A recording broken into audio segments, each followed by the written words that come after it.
Hello माता बहन प्रणाम। मैं एक जीतिया के दिन गाया जाने वाला पचरा गीत गाने जा रही हूँ। अच्छा लगेगा लाइक करना, शेयर करना, सब्सक्राइब करना, कमेंट में ज़रूर बताना। गलिया की गलिया में घूम शिवा मैया हो के करे घरवाना हो के करे घरवाना। दियना जल सारी रतिया हो कि क्या करे घर माना। दियना जल सारी रतिया हो कि क्या करे घर माना। दियना जल सारी रतिया हो कि क्या करे घर माना। दियना तो जल वही मालिया के घर हो सवेरे भोरवाना हो सवेरे भोरवाना।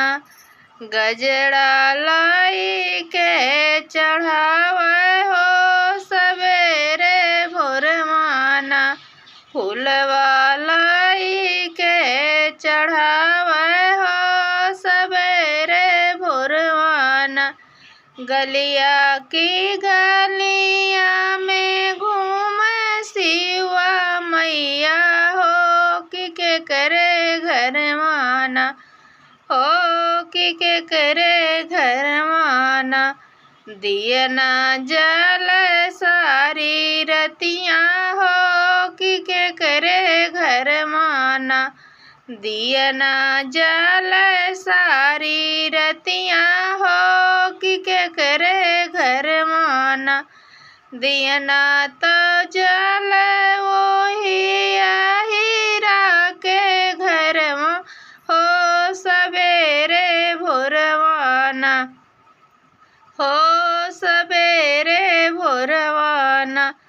दूध वालाई के चढ़ावे हो सवेरे भोरवाना। दूध वालाई के चढ़ावे हो सवेरे भोरवाना। गलिया की गलिया में घूम शिवा मैया हो कि के करे घर माना। दियना जल सारी रतिया हो कि के करे घर माना। दियना जल सारी रतिया हो कि के करे घर माना। दियना तो जल वही बाबाना के घर हो सवेरे भोरवाना हो सवेरे भोरवाना।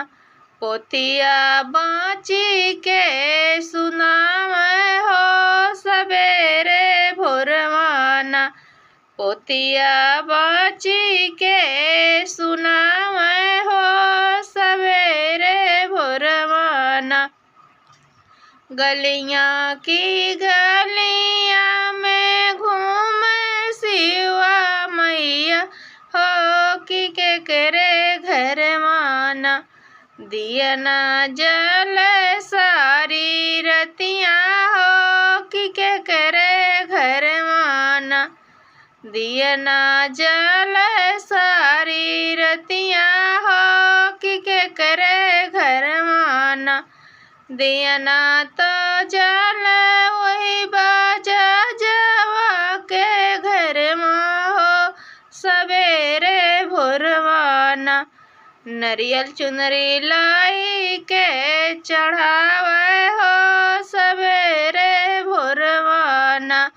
नरियल चुनरी लाई के चढ़ावे हो सवेरे भोरवाना। गलिया की गलिया में घूम शिवा मैया हो कि के करे घर माना। दियना जल सारी रतिया हो कि के करे घर माना। दियना तो जल वही सोहा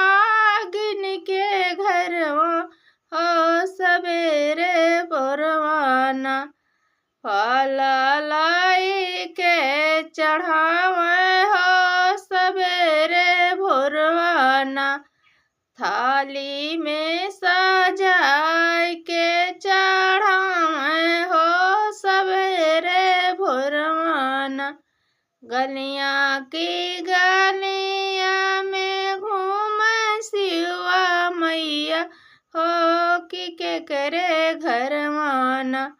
दिया ना जल सारी रतियां हो कि करे घरवाना।